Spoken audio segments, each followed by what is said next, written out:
music there from Just What. It's time now to go to our news review, and of course we might be expecting one more lady to join us a little bit later on. But allow the panelists to introduce themselves, even as we then will delve deeper into the discourse of the day. I'll start with you. Thank you so much. My name is Fahmi Faisal, and I am a student leader in the University of Nairobi as the chairman. Thank you. All right. Yeah, my name is Edwin Kegoli, and I'm the chairman of Moi University Nairobi campus. All right, karibuni sana. Of course, a lot has been happening, in the course of, at least the past 2 days, it's been quite a busy news cycle. The elections notwithstanding, a lot of things have been going on. Even if you look at the headlines of the two newspapers, there is the issues about Chris Msando, 3 prime suspects in the IBC killing. That is the Standard. The Daily Nation says clues in the hunt for IBC man's killer. I guess first of all, just your comments on the untimely death of Chris Msando. I'll start with you, Faisal. Okay, to begin with, actually I'll first by condemning the act. It is barbaric, it is uncouth. Whatever we've seen is against even the laws of the land, and it is the responsibility of the Kenyan government to protect its own people. Yeah, basically that's what I'm going to say for now. Yeah. All right. Yes, it's a bit unfortunate, the loss of IBC ICT acting manager, and first my condolences and heartfelt. And it's a bit untimely, especially the time in which we are losing this ICT manager. One would question the motive behind his killing. One would say probably it's politically motivated, because see, he was handling such a sensitive docket, and it's unfortunate we've lost him. Yeah. And just generally in your feeling, apart from what has happened, and of course Wafula Chebukati, the chair of IBC, said that the IBC nonetheless, yes, the death is unfortunate, but there is a team that is working behind this. Do you feel that the IBC has or is prepared enough to handle these elections, in your view? Yes, in my own view, I think IBC is prepared, regardless of what you're seeing in both political parties, both NASA and Jubilee. The two parties are trying to frame IBC as not being prepared for the general election. But to what we know is that IBC has proven to Kenyans that they are ready for the general elections. Yeah, and so you're confident in this? Yeah, personally I am confident, and IBC need to assure Kenyans of their confidence. Right. Yeah, I think the IBC is better placed to deliver credible, free, fair election, unless they don't want to do it. Because personally, I believe in the integrity of the commissioners, given that they got the positions through competence. It was competitively selected, and therefore it is a constitutional requirement that they deliver a free, fair, credible elections. Because if they don't do that, then they'll be failing the constitution and Kenyans themselves. Therefore, the death of Msando in one way should not even compromise the resolve to hold a free and fair, credible elections. The death of Msando should not be like the office is now crippled. The office should run whether or not individuals are there, and therefore we need to detach ourselves from the inclination of individuals to the functionality of offices, so that whether or not you are there, Willis Raburu, the studio will still function. And therefore now we need to refocus and revisit on our focus when it comes to public offices.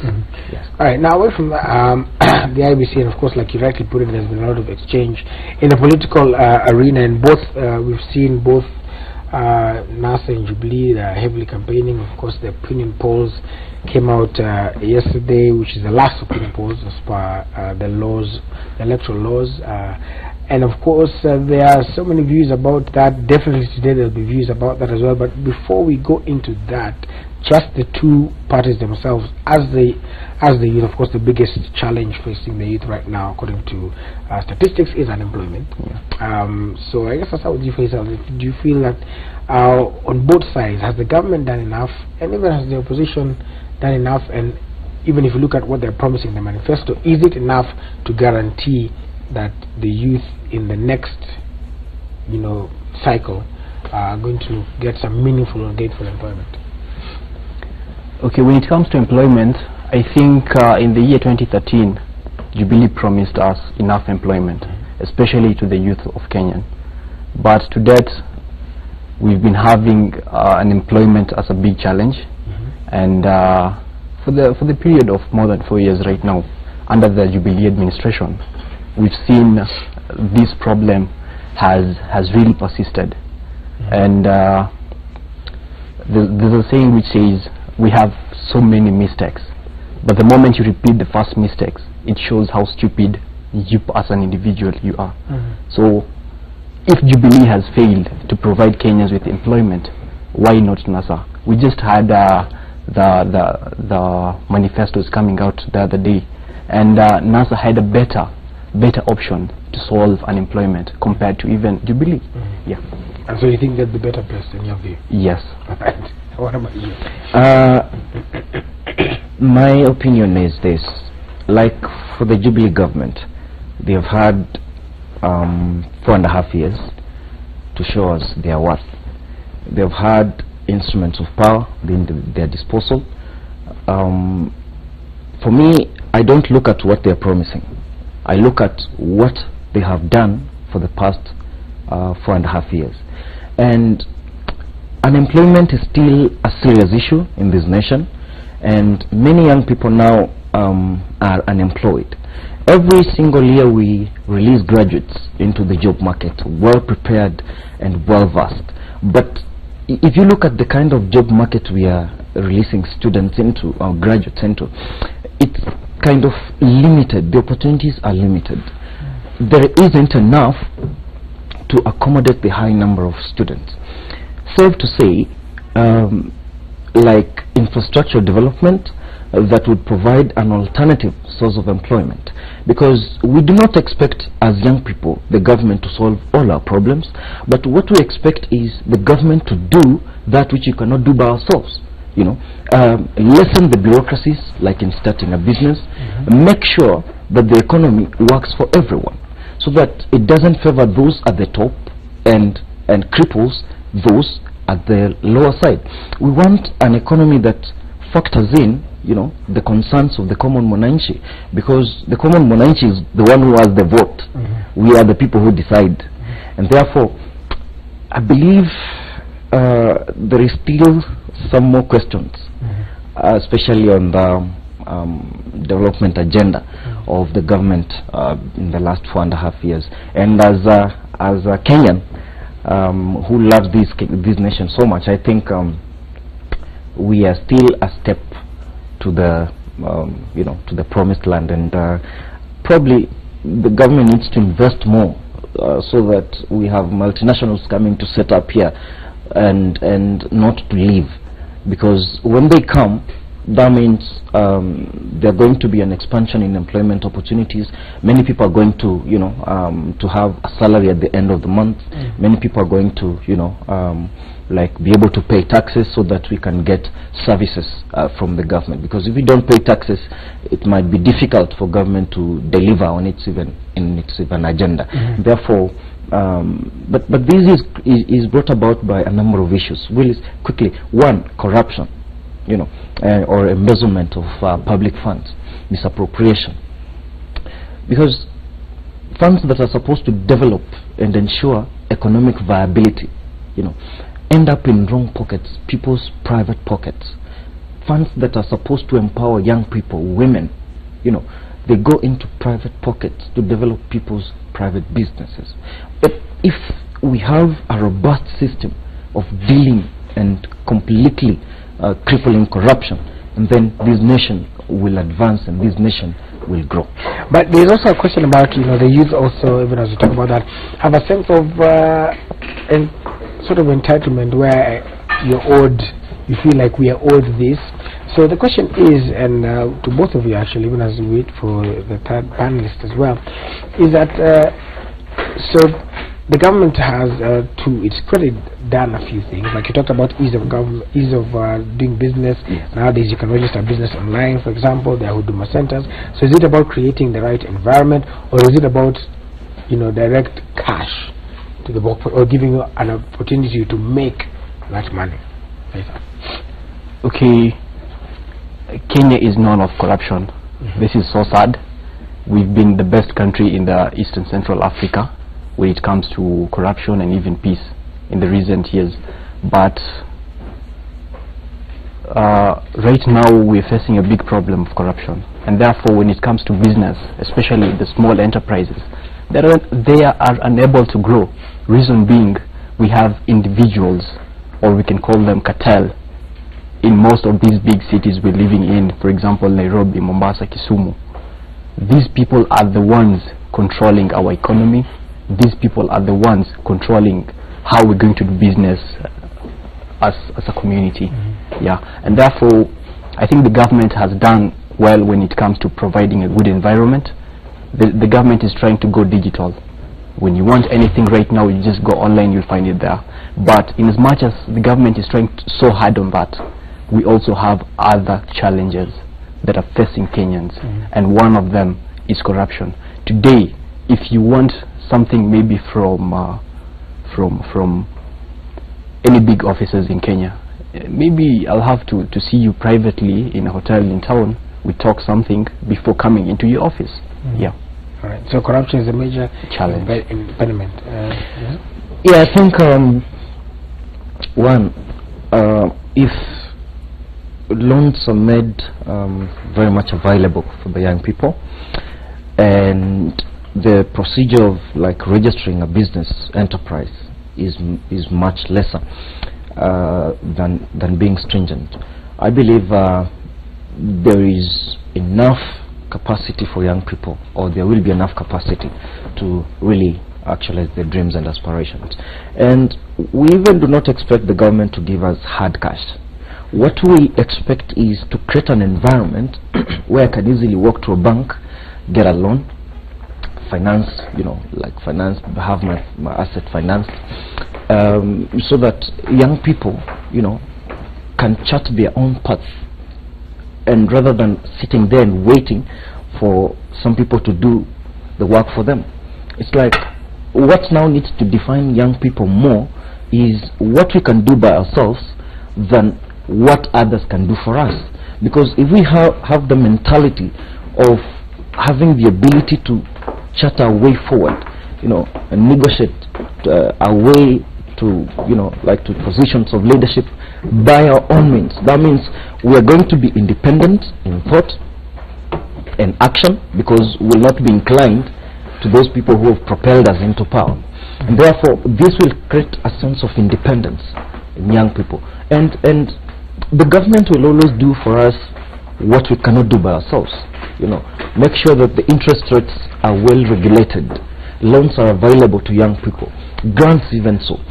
You want to talk about research funds, because there are many young people who would want to venture in research activities, but at some point they are limited with resources, and if maybe they go for a loan, it might take unnecessarily long, and by the time probably one of them or two have given up already on a bright idea.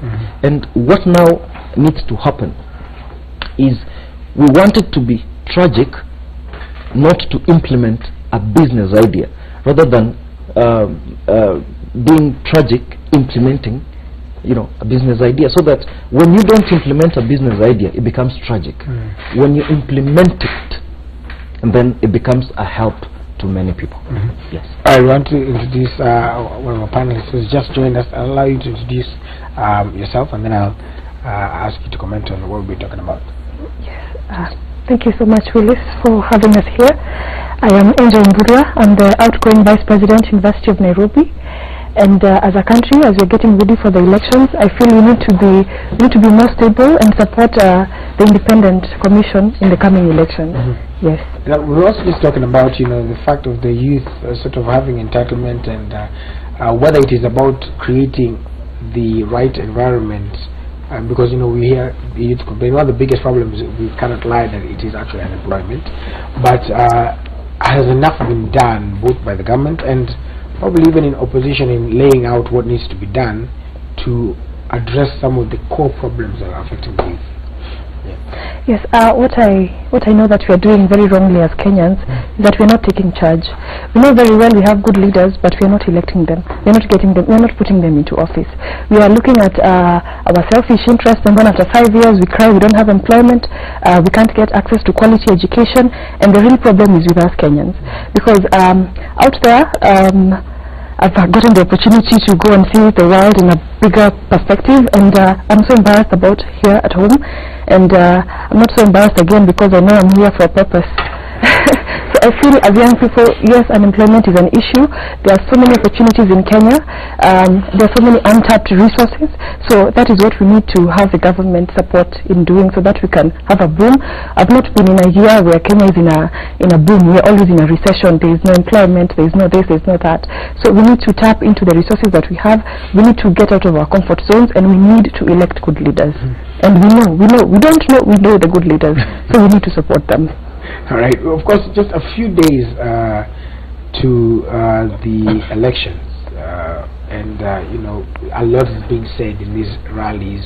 And what about just do you feel, as you have seen here, and like you said, well traveled, you've had opportunities, your student leaders, you've had opportunity to interact with the youth, so you know what their problems are. Do you feel they're being addressed, or are the youth just being used? Like if you look at the rallies, when the front, the bulk of the people are youth, and they come out in massive numbers, but are their issues being addressed, or is it just fanaticism?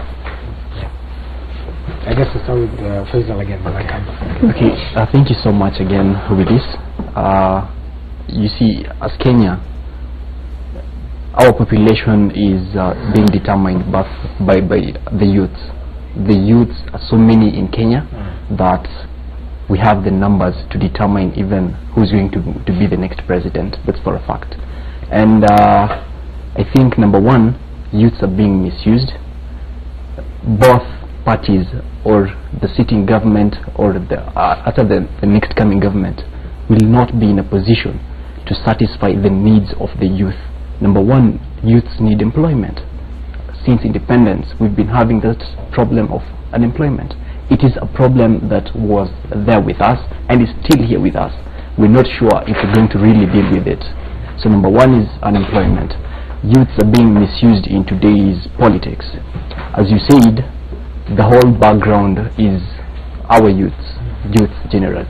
So you'll never see an elderly person going to some of these rallies.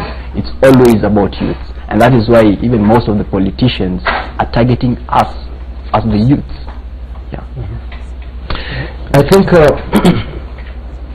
the question of whether the youths are being misused or not is very self-explanatory. What is the youth misuse?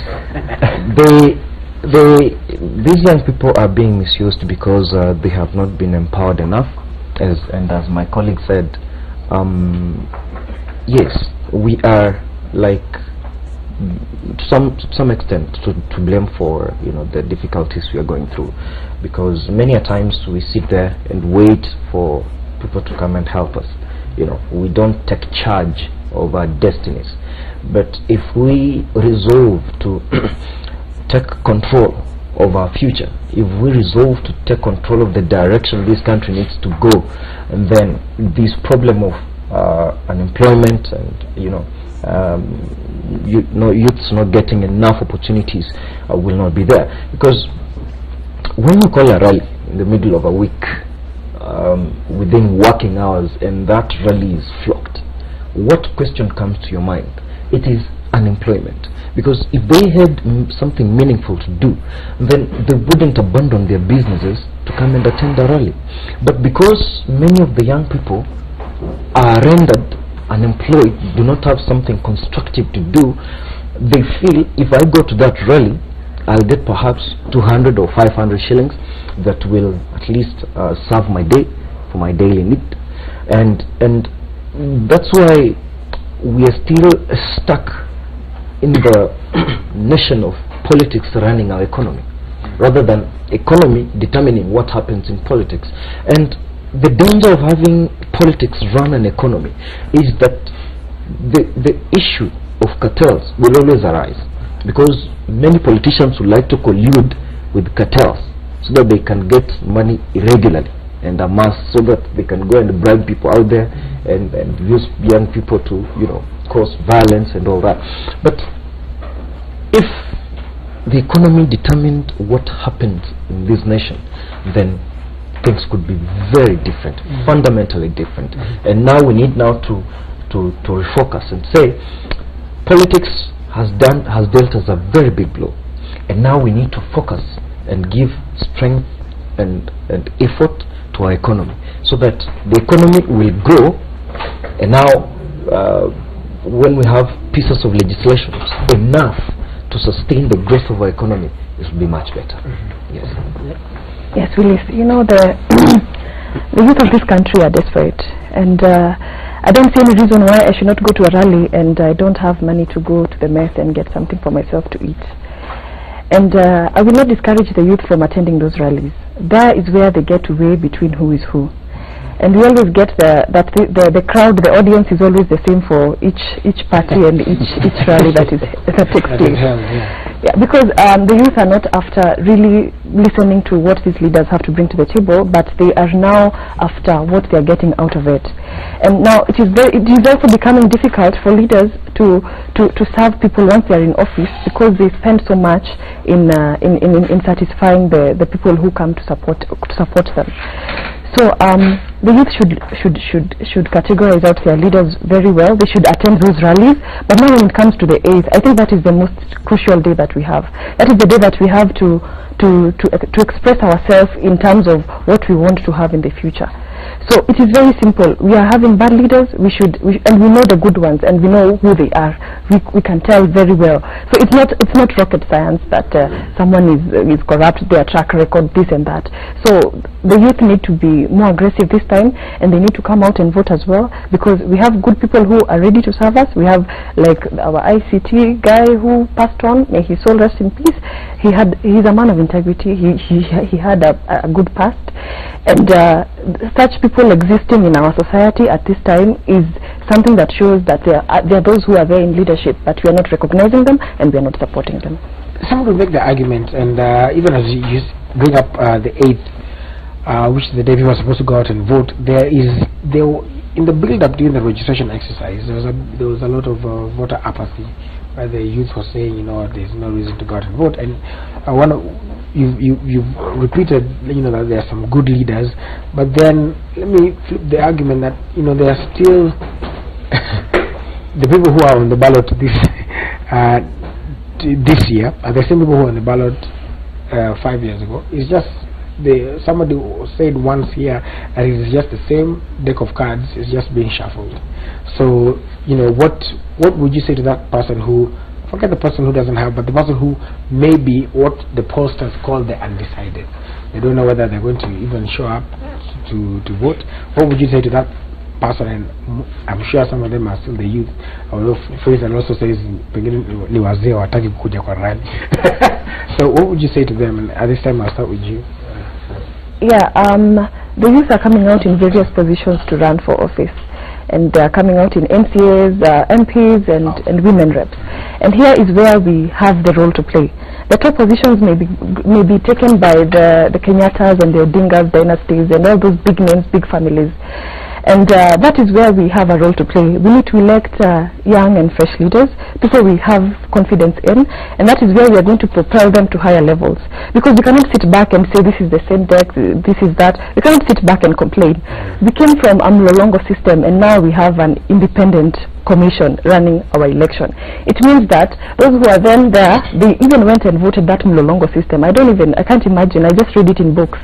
Because now if they did go and vote the Mlolongo way, and the people are still voting even right now, it means that we need to take the step-by-step transition, and we need to support the young people who are running for these positions, and that can go to the next level. That is the way we can change the Kenyatta's dynasty, the Odinga's dynasty. We can remove all those things, and we can have a bright future. Because I don't have a big name in the back of my background. Edwin doesn't have a big name. Fanny doesn't have a big name. But we all need to get to those offices. We need those platforms. We need to deliver for this country, and that is the way that we can change that deck and make it different. Because in 2022, I don't see those big names, big families coming out as much as they are now. Then they will be much more reduced, and that way we can make progress.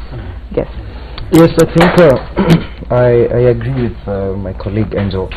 The undecided, what I would tell them is this: be liberated from the chains and manacles of negative ethnicity. Be independent thinkers. And I know on August 8th, they're no longer going to be undecided. Either way, they're going to cast their ballot. And what is still a thorny issue with us is the issue of the tribe.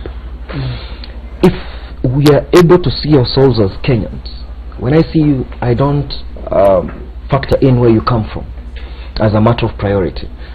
When I see you, I see a Kenyan who we can work together with, who we can share ideas of progress. Young people out there need to know that the future of this nation squarely lies in their hands. The way we are going to vote in this election is going to determine the future of this nation. If we vote in leaders because they've given us something, if we vote in people basing on the size and depth of their pockets, and then we are going to suffer for the next 5 years. Because if I pay you to vote for me, that means you won't hold me accountable for what I do, because I'll have bought your decision, and therefore whatever happens is my reserve. I'll play with it the way I want, and I'll go to power, amass wealth, recover, and then get more for the coming election, so that I can come and bribe you more. And you see, that is hurting our economy. That is impoverishing our young people. They are not well empowered to make independent decisions. And I'm happy, because during the party primaries, you saw big names being sent home by newcomers. As she said, people who didn't have, big names. Right now, the young people are increasingly becoming liberated from the chains of the tribe. And this is the best way for this nation. Because the time and moment we say enough is enough to ethnicity, negative ethnicity, enough is enough to tolerance to corruption. Personally, as a Kenyan, I'm tired to see Kenya being ranked among the most corrupt nations in the world, because I look at the image of my country and say, if I travel to UK, Poland or Finland in the near future, what image will I be bearing in their minds? I want to, when they look at me and I say I'm from Kenya, they say Kenyans are productive people, Kenyans are innovative people, Kenyans are people who value the input of young people. Like the legislature is making sure that pieces of legislation are enacted and assented to by the head of state that empower young people, that ensure that the youth have opportunities coming their way. And therefore, as a nation, I tell Kenyans, especially the young people, that this time it must be different, and they are the difference. Right. Yeah, thank you, Willis. I'd like to agree with what my colleagues have said. Number one, we have around 2.2 undecided votes. This is according to the past InfoTrack that we've seen. 2.2 this is a big number compared to what we've seen before. Right. And by 8th of August, we won't be having the undecided votes. Each vote would have been casted, either to favor Jubilee or NASA or even other parties. And for the youths, for the first time since in the history of Kenya, we've seen youths coming out in good numbers, wanting to take opportunities that are there for them. We've seen so many youths wanting to become MCAs, MPs, and even women rep. Yeah. So as youths, we have a role to play in the society, and role number one is to grab the opportunity you see. Role number one is to grab the opportunity you see. Role number two is to support a fellow youth who is there into politics. Yeah, thank you. All right, so Minto, we are coming up on a hard break, and because Church is about to come up next, and we also have a musical guest on the other side who is with Joy. So we're going to take a short break, and then we'll return with get to know more about our musical guest. And also, don't go too far. Church is going to be coming up next. Udwa Kamimo, Charles Odhiambo, and Mutegi Njau are going to be discussing Church. So you want to keep it Church. The hashtag is going to be Church, and the SMS line is still the same. It is 22422. Good morning.